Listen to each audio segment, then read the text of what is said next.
Hi every one. ഇന്നത്തെ ക്ലാസ്സിൽ നമ്മളിവിടെ ഡിസ്കസ് ചെയ്യാൻ പോകുന്നത് എക്സലിൽ എങ്ങനെയാണ് വളരെ ക്വിക്കായിട്ട് സെർച്ച് ബോക്സ് ക്രിയേറ്റ് ചെയ്യുക എന്നുള്ളതാണ്.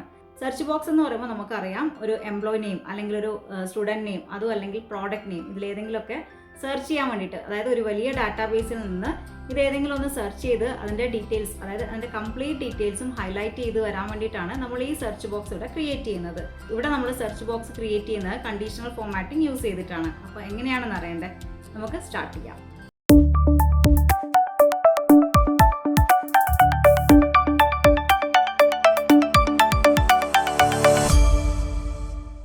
എൻ്റെ കയ്യിലിപ്പോൾ എംപ്ലോയി ഡീറ്റെയിൽസിൻ്റെ ഒരു വർക്ക്ഷീറ്റ് ആണുള്ളത്. ഞാൻ ഇതിലാണ് ഒരു സെർച്ച് ബോക്സ് ക്രിയേറ്റ് ചെയ്യുന്നത്. നമുക്ക് ഏറ്റവും ടോപ്പിൽ തന്നെ സെർച്ച് ബോക്സ് ക്രിയേറ്റ് ചെയ്യാം. ഞാൻ അതിന് വേണ്ടിയിട്ട് ഇതിൻ്റെ മേലെ വന്നിട്ട് 2 റോസ് ഇൻസേർട്ട് ചെയ്യുകയാണ്.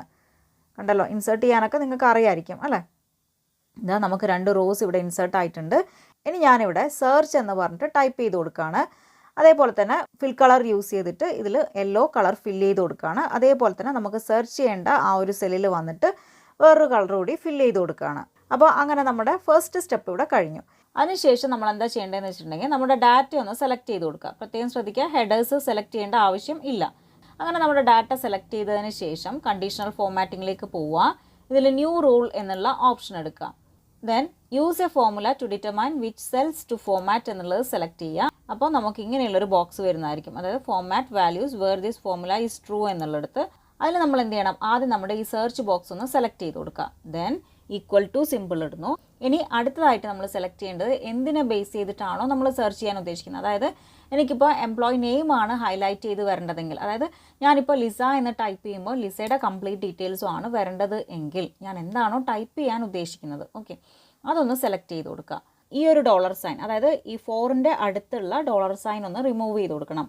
അതെന്തിനാന്ന് വെച്ചിട്ടുണ്ടെങ്കിൽ നമ്മൾ കോളമാണ് ഇവിടെ ഫിക്സ് ചെയ്ത് കൊടുക്കുന്നത്. അപ്പോൾ അതിന് വേണ്ടിയിട്ട് ആ $സൈൻ ഒന്ന് മാറ്റിയിട്ടുണ്ട്. ദെൻ ഫോർമാറ്റിലേക്ക് പോവുക. ദെൻ ഫിൽ എന്നുള്ള ഈ ഓപ്ഷൻ ഒന്ന് എടുക്കുക. അതിൽ നമുക്ക് ഏത് കളറിലാണോ ഇത് ഹൈലൈറ്റ് ചെയ്ത് വരേണ്ടത് ആ കളറൊന്ന് സെലക്ട് ചെയ്ത് കൊടുക്കുക. ദെൻ ഓക്കെ എന്നുള്ളത് ക്ലിക്ക് ചെയ്ത് കൊടുക്കുക. എഗെയിൻ ഇവിടെയും ഓക്കെ എന്നുള്ളത് ക്ലിക്ക് ചെയ്ത് കൊടുക്കുക. ഇനി നമുക്ക് ആരെ വേണമെങ്കിലും ഈ ഒരു ബോക്സിൽ വന്നിട്ട് സെർച്ച് ചെയ്യാം. ഇപ്പോൾ സപ്പോസ് എനിക്ക് ലിൻഡ എന്നുള്ള എംപ്ലോയിനെ ഈ ലിസ്റ്റിലേക്ക് ആഡ് ചെയ്തിട്ടുണ്ടോ എന്നുള്ളത് നോക്കണം എന്നിരിക്കട്ടെ. അങ്ങനെയാണെങ്കിൽ ലിൻഡ എന്ന് ടൈപ്പ് ചെയ്ത് കൊടുക്കുക, എൻ്റർ കീ പ്രസ് ചെയ്യുക. കണ്ടോ, ലിൻഡയുടെ കംപ്ലീറ്റ് ഡീറ്റെയിൽസും ഇവിടെ ഹൈലൈറ്റ് ആയിട്ട് വന്നിട്ടുണ്ട്. ഇനി ഇതിൻ്റെ മറ്റൊരു പ്രത്യേകത എന്ന് പറഞ്ഞാൽ ഇത് കേസ് സെൻസിറ്റീവ് അല്ല. ഇപ്പോൾ സപ്പോസ് എനിക്ക് എറിക്കിൻ്റെ ഡീറ്റെയിൽസ് ആണ് ഹൈലൈറ്റ് ചെയ്യേണ്ടതെങ്കിൽ ഞാൻ എറിക് എന്ന് ഇങ്ങനെ സ്മോൾ ലെറ്ററിലാണ് ടൈപ്പ് ചെയ്ത് കൊടുക്കുന്നത്. എൻ്റർ കീ പ്രസ് ചെയ്യുന്നു. കണ്ടോ, എറിക്കിൻ്റെ ഡീറ്റെയിൽസും ഹൈലൈറ്റ് ചെയ്ത് വന്നിട്ടുണ്ട്. അപ്പോൾ ഓർക്കുക, ഇത് കേസ് സെൻസിറ്റീവ് ഇല്ല. നിങ്ങൾക്ക് ഏത് ലെറ്റേഴ്സിൽ വേണമെങ്കിലും, അതായത് നിങ്ങൾക്ക് ക്യാപിറ്റൽ ലെറ്ററിലോ സ്മോൾ ലെറ്ററിലോ ടൈപ്പ് ചെയ്ത് കൊടുക്കാവുന്നതാണ്. അപ്പോൾ ഇങ്ങനെയാണ് വളരെ ക്വിക്കായിട്ട് നമ്മളൊരു സെർച്ച് ബോക്സ് ക്രിയേറ്റ് ചെയ്യുന്നത്. ഇനി ഇതേ ടെക്നിക്ക് നമുക്ക് മറ്റൊരു രീതിയിൽ യൂസ് ചെയ്യാം. അതായത് ഞാനിവിടെ സെയിൽസ് എന്നുള്ള വർക്ക്ഷീറ്റ് എടുക്കുകയാണ്. നമുക്ക് നേരത്തെ ചെയ്ത പോലെ തന്നെ ഇവിടെയും റോസ് ഇൻസേർട്ട് ചെയ്ത് ഞാനൊന്ന് സെർച്ച് എന്ന് ടൈപ്പ് ചെയ്ത് വെക്കുകയാണ്. നമുക്കൊന്ന് കളർ ഫില്ല് ചെയ്ത് കൊടുക്കാം. ദെൻ നേരത്തെ ചെയ്ത പോലെ തന്നെ നമ്മൾ ഡാറ്റ സെലക്ട് ചെയ്ത് കൊടുക്കുകയാണ്. ദെൻ കണ്ടീഷണൽ ഫോർമാറ്റിങ്ങിലേക്ക് പോകുന്നു. ന്യൂ റൂൾ എന്നുള്ളത് എടുക്കുകയാണ്. Use a formula to determine which cells to format എന്നുള്ളത് ക്ലിക്ക് ചെയ്യുന്നു.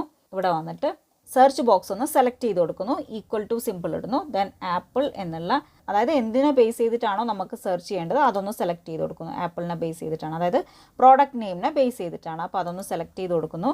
ദെൻ നമ്മൾ ഫ്രണ്ടിലുള്ള ഈ $സൈൻ ഒന്ന് മാറ്റി കൊടുക്കുന്നു. ദെൻ ഫോർമാറ്റിലേക്ക് പോകുന്നു. ഏത് കളറാണോ വേണ്ടത് ആ കളർ സെലക്ട് ചെയ്ത് കൊടുക്കുന്നു. ഓക്കെ ക്ലിക്ക് ചെയ്ത് കൊടുക്കുന്നു. അഗെയിൻ ഓക്കെ ക്ലിക്ക് ചെയ്യുന്നു. ഇനി നമുക്ക് എന്താണോ സെർച്ച് ചെയ്യേണ്ടത് അത് ഈ സെല്ലിൽ വന്നിട്ടൊന്ന് ടൈപ്പ് ചെയ്ത് കൊടുക്കും. സപ്പോസ് എനിക്ക് ബനാനയാണ് സെർച്ച് ചെയ്യേണ്ടതെങ്കിൽ ബനാന എന്ന് ടൈപ്പ് ചെയ്ത് കൊടുക്കുക. ദെൻ എൻ്റർ കീ പ്രസ് ചെയ്യുക. കണ്ടോ, ബനാന കംപ്ലീറ്റ് ആയിട്ടും ഹൈലൈറ്റ് ചെയ്ത് വന്നിട്ടുണ്ട് അല്ലേ. ഇനിയിപ്പോൾ വേറൊരു ട്രിക്ക് കൂടി ഞാൻ കാണിച്ചു തരാം. അതായത് നമുക്ക് ഈ ബനാനയുടെ ലിസ്റ്റ് മാത്രമാണ് വേണ്ടതെന്ന് വിചാരിക്കുക. അങ്ങനെയാണെങ്കിൽ എന്ത് ചെയ്യാം, ജസ്റ്റ് ഈ സെല്ലിൽ കഴ്സർ വെച്ചതിന് ശേഷം റൈറ്റ് ക്ലിക്ക് ചെയ്യുക. ദെൻ ഫിൽറ്റർ എന്നുള്ള ഓപ്ഷനിലേക്ക് പോയിട്ട് filter by selected cells colour എന്നുള്ളത് സെലക്ട് ചെയ്ത് കൊടുക്കുക. കണ്ടോ, കംപ്ലീറ്റ് ബനാനയും ഇവിടെ ലിസ്റ്റ് ചെയ്തിട്ടുണ്ട്. ഇനിയിപ്പോൾ നമുക്കിത് വേണമെന്നുണ്ടെങ്കിൽ എന്ത് ചെയ്യാം, കോപ്പി ചെയ്ത് മറ്റൊരു ഷീറ്റിലേക്ക് പേസ്റ്റ് ചെയ്ത് വെക്കാം നമുക്ക് ആവശ്യമുണ്ടെങ്കിൽ. ഇനിയിപ്പോൾ ഈ ഫിൽറ്റർ മാറ്റണം എന്നാണെങ്കിൽ എന്ത് ചെയ്താൽ മതി, ജസ്റ്റ് Ctrl+Shift+L ഒന്ന് പ്രസ് ചെയ്ത് കൊടുക്കുക. കണ്ടോ, പണ്ടത്തെ രീതിയിലേക്ക് തന്നെ വന്നു. ഇനിയിപ്പോൾ ഈ ഹൈലൈറ്റ് ചെയ്ത കളറൊക്കെ മാറണമെന്നുണ്ടെങ്കിൽ ജസ്റ്റ് ഇത് ഇവിടുന്ന് റിമൂവ് ചെയ്ത് കൊടുത്തിട്ട് പുറത്തുനിന്ന് വന്ന് ക്ലിക്ക് ചെയ്തിട്ടുണ്ടെങ്കിൽ ഇത് കംപ്ലീറ്റ് ആയിട്ട് മാറുന്നതായിരിക്കും. പഴയ പോലെ തന്നെ വന്നിട്ടുണ്ട്. അപ്പോൾ അങ്ങനെ നമുക്ക് ആവശ്യത്തിനനുസരിച്ച് എന്തും ഹൈലൈറ്റ് ചെയ്ത് വരാൻ വേണ്ടിയിട്ടാണ് നമ്മൾ ഈ സെർച്ച് ബോക്സ് എന്ന് പറയുന്ന സംഭവം യൂസ് ചെയ്യുന്നത്. അപ്പോൾ എല്ലാവർക്കും മനസ്സിലായിട്ടുണ്ടാവുമെന്ന് വിചാരിക്കുന്നു. നമുക്ക് മറ്റൊരു ക്ലാസ്സിൽ നല്ലൊരു ടോപ്പിക്കുമായിട്ട് കാണാം. So thank you for watching. By.